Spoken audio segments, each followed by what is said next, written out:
Apologize. I had to split this video in half, so my roommates decided to utilize some choice words while mid-video, so I'm going to split this one in half. So jumping right into where I was, 98% of employees reported unethical behavior, but it seems like nobody has ever done anything, as I was saying before. So they went into basically what an unethical behavior without seeing it up front might be, which is being punished, undermined, yelled at by boss or coworkers, or go along or shut up mentality as he utilized, basically saying we're doing something illegal, or we're doing something unethical, we're doing something that we shouldn't be doing, just go along with things so that everything goes as planned, and we keep seeing benefits from some specific behavior, whatever it may be. He goes into a little bit of bullying, and he does discuss how it's not just kids, and I have to completely agree. I think bullying today, a lot of the blame, or I guess a lot of the infrastructure around bullying, is placed on children, whether that be high school cyberbullying, Twitter, different things like that. But there is bullying out in the world, and it's great that people are putting such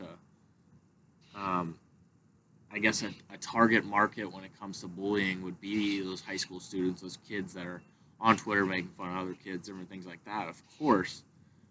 But these bullying behaviors are happening all around us, and I don't think anybody really realizes it. And especially in the workplace, it should not be tolerated, but it is tolerated in a variety of different ways, and I don't think anybody's speaking up for people. And he utilizes statistics to show that. 27% report being targeted. I think that number is a little low. I think people, one, may not notice that they're being bullied, and two, may not want to do anything about them being bullied. And 72% have witnessed it. I'd say out of that 72%, the numbers are probably very much diminished onto who actually says or does anything about the bullying when they do witness it. So why should leaders care? This is when he really gets into the grit of the presentation. Basically, leaders, legal versus ethical liability, a crisis among leaders. Legal, he says, is smarts, and I completely agree. When you're illegally doing something, you have to work your way around that when it pertains to the law. You have to find different ways around those things. But ethics is a test of character. It's not a test of smarts. It's a test of how you treat people around you and how you're treating the organization that you might work for. Allowing unethical conduct to continue is the most common form among leaders. People in leadership roles tend to look the other way when things are going all right, for a company, for an organization, for a team. For example, just utilizing something that I can associate with. When a team's undefeated and there's an issue going on among the team that may affect the culture, we tend to ignore it because the team's undefeated.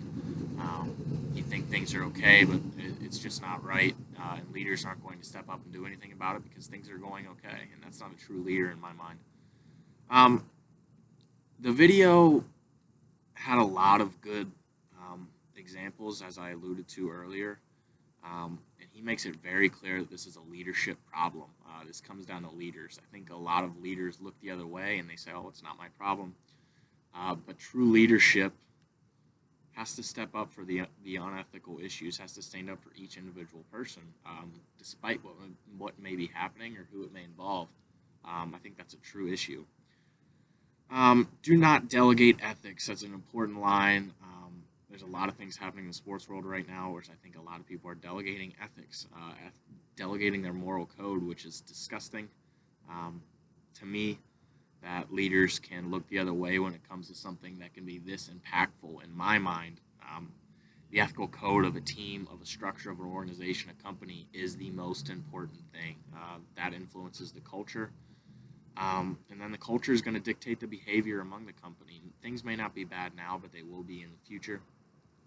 Ethical liability is a hurdle. He goes over that many times. You can get over the legal liability hurdle pretty easily. It's just a matter of communication among each other and then having the smarts to work your way around things. But ethically, you're going to have to go out of your way to take care of people the way you want to.